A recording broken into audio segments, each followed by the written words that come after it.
Diwakar physics में सभी को स्वागत है। चलिए हम कुछ और एमसीक्यू क्लास 10 के लिए डिस्कस करेंगे। तो यहाँ पर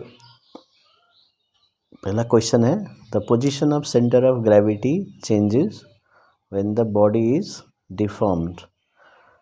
यानी कि बॉडी का शेप चेंज कर देते हैं, ठीक है, तो क्या होगा, सेंटर ऑफ ग्रेविटी का पोजीशन चेंज होगा या नहीं होगा। तो आंसर है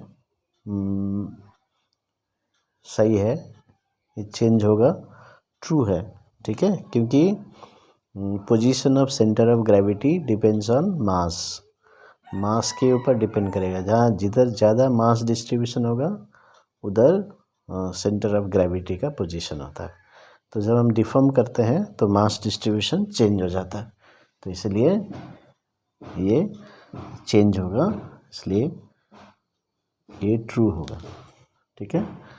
सेकेंड क्वेश्चन है, two bodies of masses in the ratio 1:16 have to maintain same kinetic energy. अब दो बॉडी है, 1:16 मासेस है, मास का रेशियो है, तो हमें उनका वेलोसिटीज़ का रेशियो निकालना है।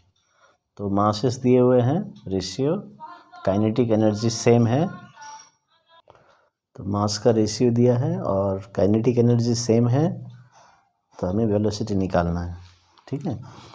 तो अभी हम इसको ऐसे कर सकते हैं, K1/K2, तो half m1 v1 square by half m2 v2 square कर सकते हैं। तो अक्सर इस टाइप के क्वेश्चन में ये फार्मूला आप लगाइए तो आसान हो जाएगा। तो हाफ ऑफ कैंसिल, ये दोनों भी कैंसिल, तो 1 = m1/m2 का रेशियो दिया है 1:16, तो ये हो गया, और इसको v1/v2 होल स्क्वायर ले लीजिए, ठीक है। दोनों का स्क्वायर है तो हम होल स्क्वायर ले सकते हैं, तो ये 16 इधर आ जाएगा और v1/v2 स्क्वायर यहाँ रह जाएगा। अभी हमें v1/v2 का रेशियो निकालना है, तो ये आ गया √16, इसका मतलब ये 4 आ जाएगा, तो 4 मतलब 4/1, सो 4:1 ये इसका रेशियो हो गया। तो आप देख सकते हैं ऑप्शंस 1:16 नहीं है, 16:1 नहीं है, 4:1 हो गया, तो 4:1 रेशियो हो गया। तो वेलोसिटी का रेशियो 4:1 होना चाहिए, तभी जाके काइनेटिक एनर्जी सेम होगा, ओके। अभी नेक्स्ट क्वेश्चन है, electric dynamo converts electrical energy to mechanical energy and electric motor converts mechanical energy into electrical energy. तो अब इसमें डायनामो में क्या होता है, mechanical to electrical energy produce होता है, तो इसलिए ये फॉल्स हो जाएगा। और ऐसे टाइप के क्वेश्चन यदि एक सेंटेंस ट्रू है दूसरा फॉल्स है तो टोटल इसका फॉल्स हो जाएगा, ठीक है। दूसरा क्वेश्चन है, single pulley that can multiply the force is single fixed pulley and single movable pulley. तो कौन सा पुली फोर्स मल्टीप्लाई करता है, ये single movable pulley force multiply करता है, ठीक है। अभी दूसरा क्वेश्चन है, question number 5, 200 gram ball is thrown vertically upwards with an initial velocity of 30 meter per second. What is the kinetic energy of the ball when it returns back to the same point? तो ऊपर जाएगा, potential energy बढ़ते जाएगा, kinetic energy कम हो जाएगा, फिर maximum height में potential energy equal to kinetic energy at the bottom, फिर जब वापस आना उसको, फिर उसका काइनेटिक एनर्जी बढ़ जाएगा। अभी यहाँ हम एयर फ्रिक्शन और दूसरे जो एनर्जी लॉस हम कंसिडर नहीं कर रहे हैं, तो जितना उसको एनर्जी दिया गया था उतना ही काइनेटिक एनर्जी उसका हो जाएगा नीचे जब आएगा। ठीक है, तो फॉर्मूला है हाफ mv²। तो काइनेटिक एनर्जी का फॉर्मूला है हाफ mv²। मास कितना है 200 ग्राम और वेलोसिटी 30 मीटर पर सेकंड दिया।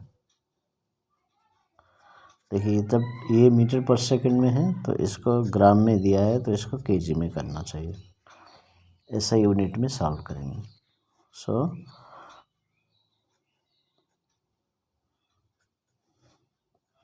ये 900 हो जाएगा और ये बाई 10, सो 90 जूल मिलेगा। तो आपको मास को कन्वर्ट करना, ऐसा यूनिट में लेके आना। तो इस तरह से 90 joule is the option.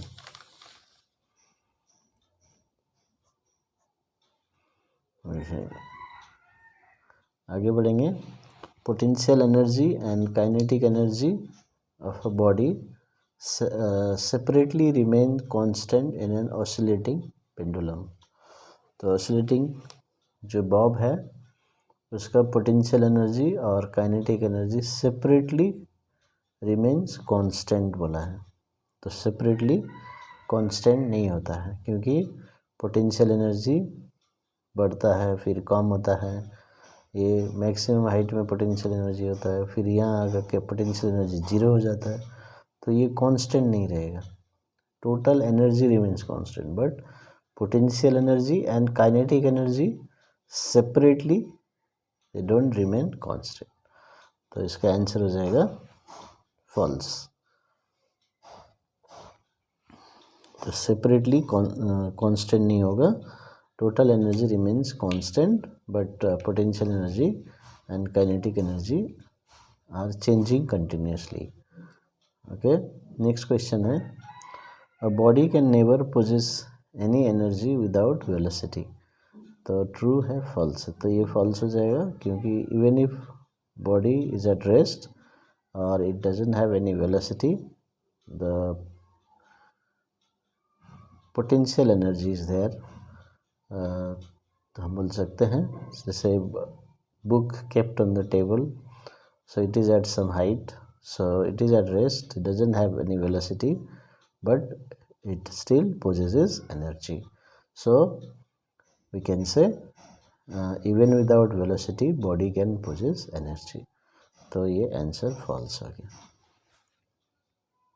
Next question है the velocity ratio of an ideal machine is always 1।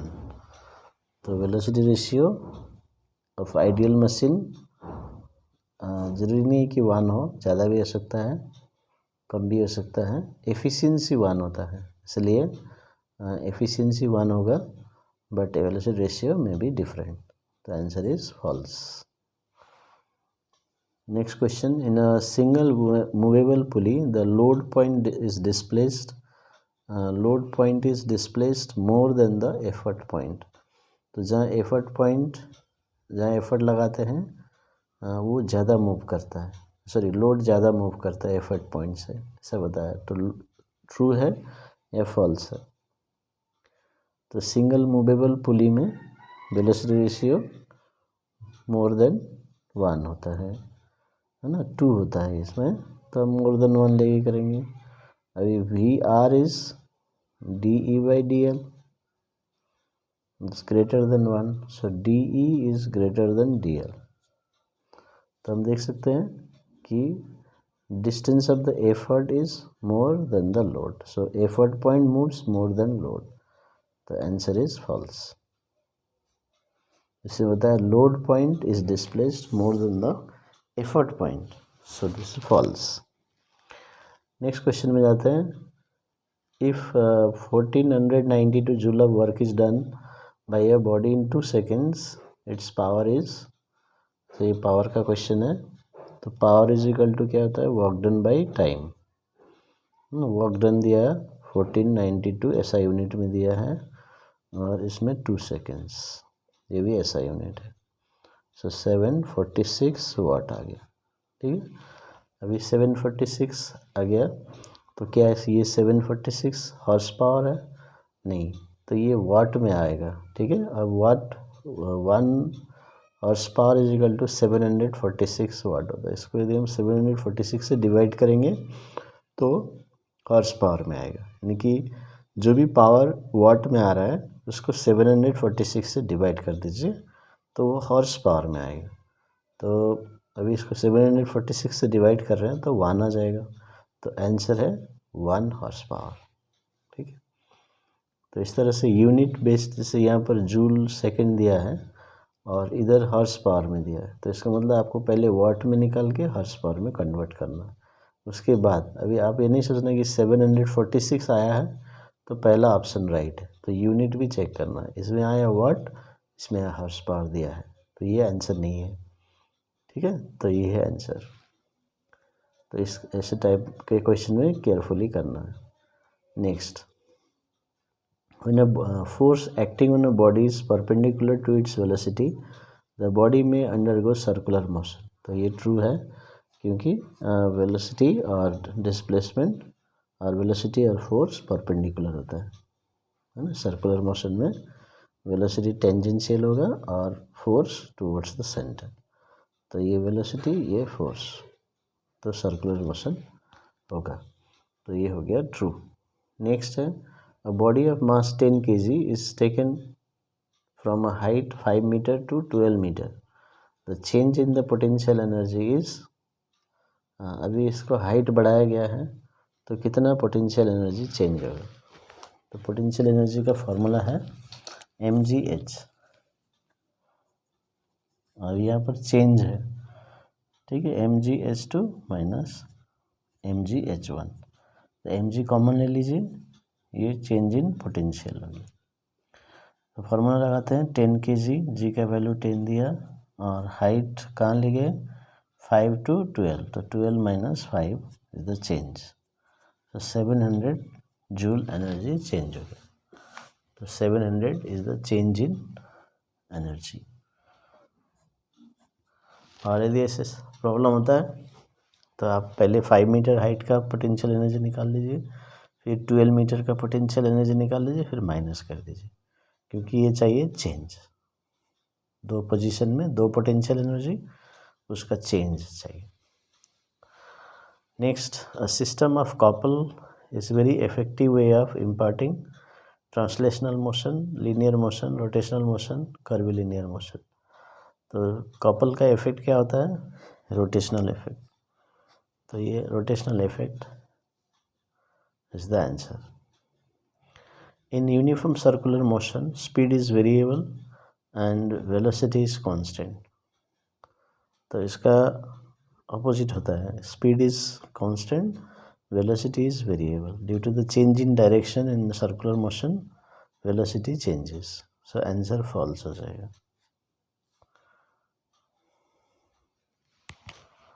Next,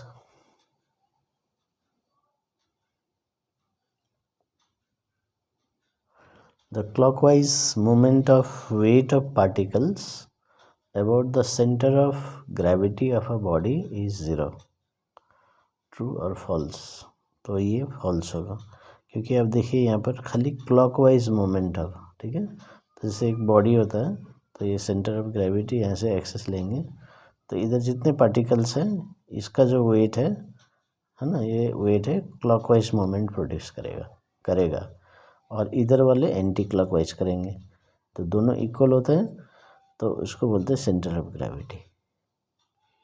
तो सिर्फ क्लॉकवाइज लेंगे तो ज़ीरो नहीं होगा, इधर के पार्टिकल्स सब मिला के क्लॉकवाइज एंटी क्लॉक टोटल मिला के 0 होना चाहिए, तो लेकिन यहाँ ओनली क्लॉकवाइज लिखा है, तो ये फॉल्स हो गया। फिर नेक्स्ट क्वेश्चन है,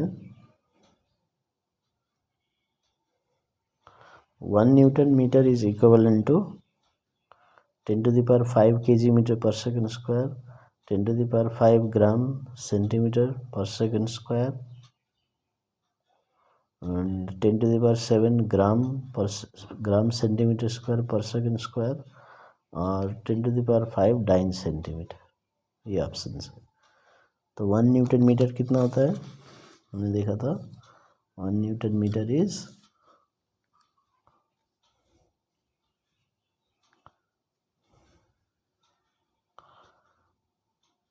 1 न्यूटन, हाँ 1 न्यूटन होता है KG metre per second square. देखिए यहाँ पर थोड़ा सा बेसिक यूनिट्स यूज़ किया। तो न्यूटन होता है force, force is equal to mass into acceleration, और मास का यूनिट लिखते हैं केजी और एक्सेलरेशन का मीटर पर सेकंड स्क्वायर। तो 1 newton metre means 1 newton means 1 KG metre per second. ये है आपका न्यूटन का। फिर मीटर भी इंटू किया और एक बार, तो मीटर स्क्वायर, तो एस। तो ये है unit of M K S, unit of newton metre. अब इसको ऑप्शंस, तो ये यूनिट ठीक नहीं है, केजी मीटर स्क्वायर होना चाहिए, ये नहीं होगा। यहाँ ग्राम सेंटीमीटर स्क्वायर, ये भी नहीं होगा। तो यहाँ पर देखिए 10⁻7 ग्राम सेंटीमीटर स्क्वायर पर सेकंड स्क्वायर, तो ये हो सकता है, क्योंकि केजी में 1000 ग्राम होगा और मीटर स्क्वायर में 100 इंटू 100, तो टोटल मिला के 10⁻7 ग्राम सेंटीमीटर स्क्वायर पर सेकंड स्क्वायर हो जाएगा। तो आपका ये आंसर राइट होगा। तो इस तरह से हम सॉल्व कर सकते हैं। Okay, so thank you for watching my video.